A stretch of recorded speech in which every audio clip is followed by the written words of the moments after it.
Hey guys, how are you? Okay, so let's listen to this video, and this will kind of help us explore um, well the people we've been talking about recently, the narcissists in our lives. But specifically, getting back to this Megan Tom dynamic.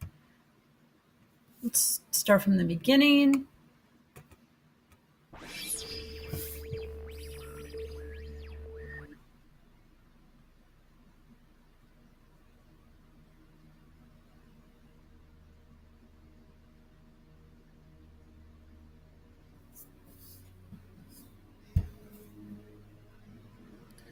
The narcissist has no use for the one he or she cannot control. Narcissists hate free spirits, the individual who is an individual, the man or woman who is able and unafraid to think critically, the person who is in touch with his or her creative side, basically anyone who is halfway capable of thinking and dreaming for themselves will be despised by the narcissist. Why? It's because the free-spirited person presents an obstacle to the narcissist and his insatiable desire to control anybody and everybody in his or her circle of so-called relationships.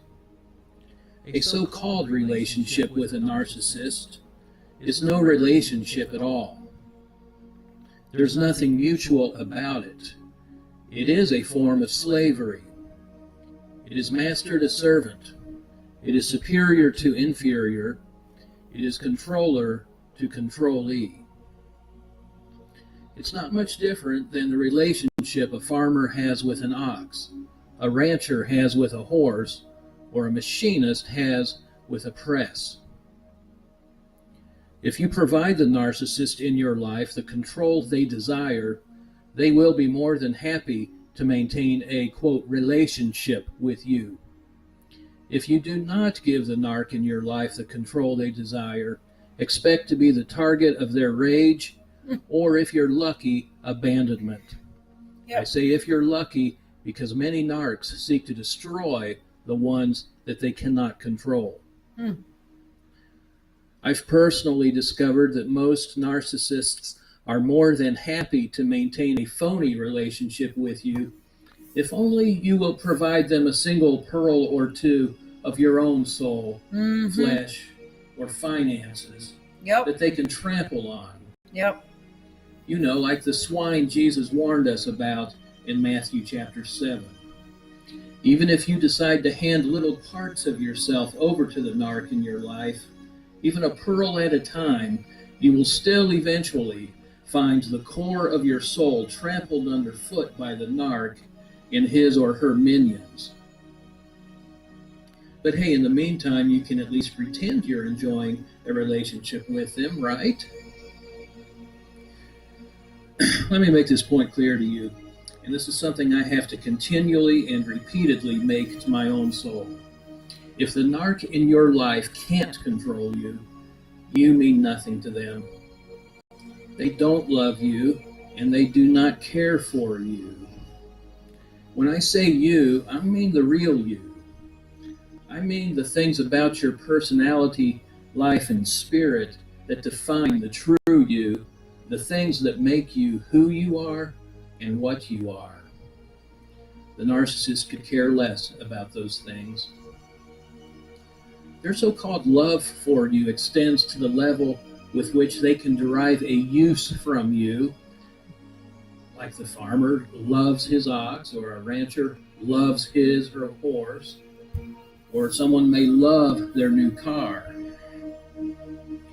Most of the time, that use is nothing more than a sensation of empowerment that the narcissist experiences when he or she believes they have exercised power over some aspect of your person, be it your perceptions, your emotions, your thoughts, or your behavior.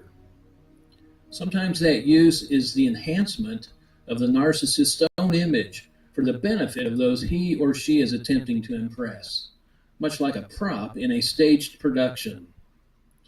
Hmm. Sometimes the usefulness they derive from you can range from a simple kissing of their butt to conning you out of your entire life savings.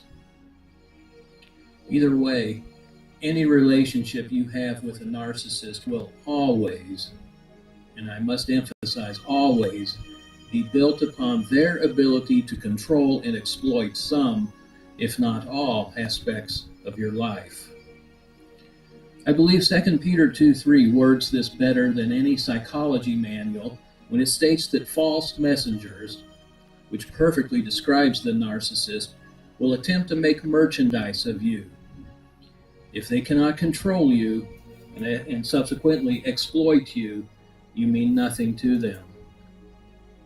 Now, here's a warning: don't make the mistake of falling for the relationship card when you decide to cut ties with the narc in your life. If and when you muster the strength to sever ties with a narc, expect a full fledged attack on your morality, character, and integrity.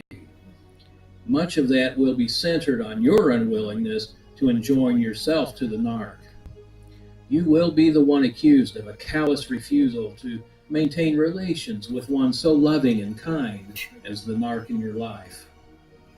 All of the feigned and fake acts of kindness heaped on you by the narcissist will be thrown back in your face as examples of your selfishness and your pettiness, as well as the narc's mercy and tenderness. Does that remind you of anybody we know right now that we've been talking about? But is that happening in your life or has it happened in your life? Heartedness. Don't think for a moment that the relationship card tactic won't be used on everyone in your circle of family and friends that the narc may have access to. They're going to hear about your bitter, unforgiving heart, while the narcissist all along only wanted a relationship with you. They did want a relationship with you on their playing field alone, a one-way relationship, the narc's way, of course. If you are a free spirit, if you believe that God created you to be an individual personality with unique abilities and purposes in life, if you are someone who possesses the capacity to think for yourself, if you are any of these things, you need to stop wondering why the narcissist in your life targeted you for humiliation, shame, and possibly even destruction. Or if you're fortunate, stop wondering why the narcissist in your life simply discarded you like yesterday's rubbish. Face up to the truth, Got it? as painful as it is, that the narc has no use for those he or she cannot control and subsequently exploit.